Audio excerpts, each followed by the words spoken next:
Hello and welcome back to Bookish. Today I want to do a review of My Sister the Serial Killer by Oyinkan Braithwaite, a book which has been reviewed many times on BookTube and has recently received a nomination for the upcoming Booker Prize. This novel's title is pretty self-explanatory. It's about a young woman whose sister is in fact a serial killer. It is a dark comedy, and it is a quick, fun, relatively entertaining read.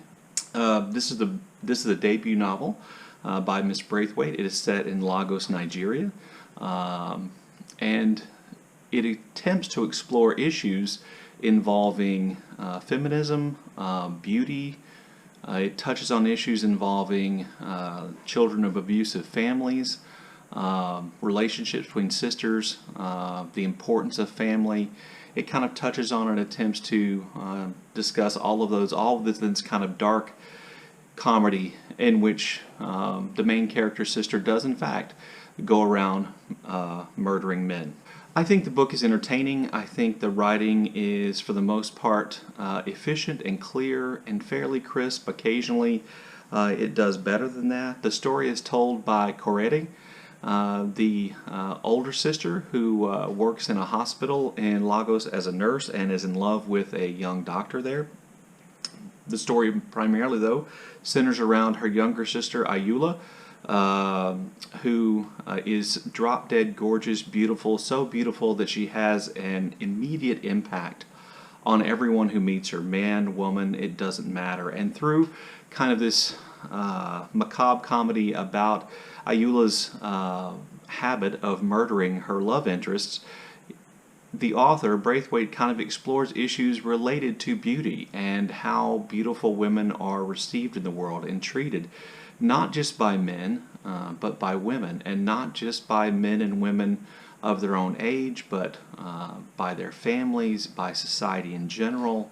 And it really is kind of a discussion of that and how beauty seems to essentially pave the way for perhaps an easier path through life, even though I don't necessarily think that is the overall message. You know, in terms of quality of the book, there are, I think, a number of problems. The first half of the book is better than the second half of the book. I think this is a fairly common problem with debut novels. I just think the plot kind of loses its way after the halfway point. I'm not sure that I think the resolution is necessarily believable. You know, we're set up to believe that Korede resents her younger sister because of her beauty, because Korede is not a beautiful woman, but in reality Korede is as affected by her sister's beauty as anyone else is, and she does everything she can to make her sister's life easier, including cleaning up after her murderers. But more importantly, I think one of the things I think is the biggest flaw in the novel is that the characters are kind of flat and one-dimensional. You know, Ayula is self-involved and beautiful. Korede is outwardly thinking, kind, and intelligent. You know, they're kind of, I feel like, stereotypical characters. Almost all the men in the book are awful, and they're almost all after essentially one thing. They all ignore Korede because she's not beautiful, and they all fawn over Ayula because she is. And so the characterization, I think, is a little bit flat, and it's hard to maintain your interest in those characters for very long. And so I found myself kind of at the end not particularly caring what happened or which way Korede went in terms of supporting her sister or not supporting her sister in this kind of murderous lifestyle she's engaged with. Well, that's just me in terms of what I think of the novel. But like I said, it is a quick, fun read. So why did I choose to read this novel? If you saw my TBR for the month, which I did in an earlier video, you'll notice that this novel wasn't on the list. Well, the novel itself, probably mainly because the title, has kind of piqued my interest a long time ago. You know, several months back I thought about buying it and reading it. So it's kind of been on my radar for a while. Second, my conscience, Britta Bowler, pointed out that there were no women authors on my TBR for this month, and when I thought about it, there were no female authors on my TBR or what I read last month either. So my conscience said, hey, you know, you probably do need to pick up or to add a novel by a female writer to provide your TBR with with more balance. And then third, and this is probably the deciding reason, when the book was nominated for the Booker Prize, there were all kinds of reaction videos about the Booker Prize, and almost all the people who reacted to My Sister the Serial Killer being on the Booker Prize list essentially seemed to feel like this book, at least out of the 13 on the book, on the list, deserved to be there the least. Steve Donahue just thought it was a bad book. I think Eric Carl Anderson indicated that he liked the book and he found it enjoyable, but he thought there were probably other books that were more deserving. And there's just been this kind of questioning of why this book is on the list. And there are all kinds of cynical answers you can get. You could point out that Ms. Braithwaite is a Nigerian author and a person of color. And, you know, in a cynical way, you might think, well, that's why she's on there.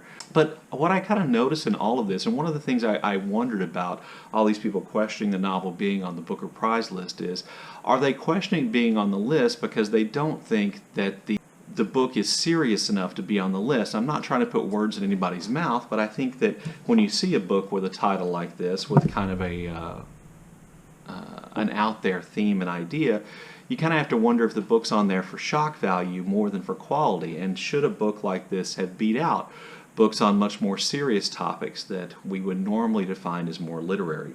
So that kind of led me to talk about, or got me thinking about the two other parts of this I want to do, and that's kind of a video response to the literary fiction tag. I'm not going to do the tag, but I just want to do a response to the literary fiction tag, and then to kind of our idea about book prizes itself and how that reflects on our idea about literature. So in terms of literary fiction, I'm kind of one of those people who just doesn't think there's such a thing really as a literary fiction genre. What I think literary fiction is fiction that's written that doesn't fit in a genre, and we just have a tendency to classify it as literary fiction. At one time, we just called this fiction. And I think that distinction is inherently problematic. To single some things out as literary fiction, some things out as genre fiction, I think has a tendency to lead us to a point of view where we just assume that anything that's genre fiction, or anything that perhaps touches on genre fiction, can't be real literary fiction, and therefore, because it's not real literature. And I think that is an inherently flawed idea, because to me, the definition of literature and literary fiction is work that essentially aspires to open a window or to give insight into the human condition, our relationships with one another, our place in the world. You know, if you're of that leaning, even our place in God's plan, or our place, evolutionarily, or whatever it is, but it attempts to kind of tap into some elemental things about the human condition. And to me, any work of fiction that attempts to do that can be classified as literature. It doesn't matter if it's genre fiction. It doesn't matter if it's written to be just straightforward fiction. That it all kind of should be included as literature if it has a goal of kind of providing insight into the human condition. So why then is genre fiction so rarely considered literary? In part, I think it has to do with the fact that most genre fiction is plot driven. That the focus is on the story. If you think about a detective story or mystery, it's about someone solving a crime, and they are somewhat formulaic, without using that term as too pejorative a thing. But just because somebody chooses to write detective fiction or fantasy or sci-fi or YA or romance doesn't mean that that work can't also rise to the level of literature. And so, if you're asking me, is My Sister the Serial Killer a work of literature, I would say that it is a work of literature. It attempts to open a window to give us some insight into the human condition, to make us think about how we as human beings interact with one another and the world around us. But then the question becomes, is it good literature? See, to me, it's not, is something literary fiction or is it not? It's, is it good literature or is it not? So, Britta Bowler and Sean the Book Maniac kind of did some videos in which they talked about what kind of a reader they were and what did they look for. And essentially they talked about, elements of what they considered to be fiction, and oftentimes good fiction: plot, characterization, writing, and emotion. So let's take those four things as being the four things that should be present, or are present in works of literature. Then to me, the best works of literature are the ones who, you know, are outstanding in all four of those criteria. They are well and logically plotted. They tell an interesting story.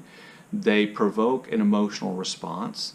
The characters are people who we identify with or we can grow to understand, either because we dislike them or we like them, and the book is really written well. Well, to me, by that standard, this is not a good work of literature because, as I said, even though I think the writing was efficient and from time to time I think quite good, the plot to me didn't hold up through the whole book, and the characterization I thought was relatively flat, and I found that emotionally I had a hard time caring about what happened to any of the characters. So to me, it's not that it's not a work of literature, it's that it's not a particularly good work of literature. Entertaining, fun to read, cool premise, neat ideas, yes, but not necessarily a good work of literature. I have a tendency to be one of those people who kind of thinks that these literary prizes are a little bit overrated. And the part about the prize system I like the best is the long list. Because I think the long list is the best chance we have to see, you know, really good works of writing, really good literature, get recognition for what it is. That's the best chance we have, you know, are those books that end up long listed and the books that end up short listed. The problem with the prize is there has to be one winner, and when we award that one winner as the winner of the Booker Prize, then we have a tendency to focus only on the winners, and a lot of people say, well, this must have been the best book of 2019 because it won the Booker Prize, when you and I know that that's oftentimes far from the truth. But I think the prizes are overvalued. So if the prize is overvalued, then a place on the list is overvalued. And so I don't necessarily have a problem with My Sister the Serial Killer being on the Booker Long List Prize. I have a feeling, even though, you know, I haven't read all that widely in new releases, that there are other books that didn't get listed. I will point out, Colson, as Steve did, that Colson Whitehead's The Nickel Boys is not on the list. There are other books that could have been on the list that are not, that I think might be better, but I don't think it really harms any kind of literary integrity to have the book on the list. Anyway, that's been kind of a ramble about lots of topics that were brought up for me by reading My Sister the Serial Killer. What I would say about the book itself is, to go back to this, is if you're looking for a fun, enjoyable read with a pretty cool premise that's executed well for at least half the book and then less well later on, I think this is a good book. It's a fun, entertaining read, but I would not choose it to win a literary prize myself. Anyway, let me know what you think about anything that I said, and as always, I look forward to your comments in the comments section, and thank you for watching.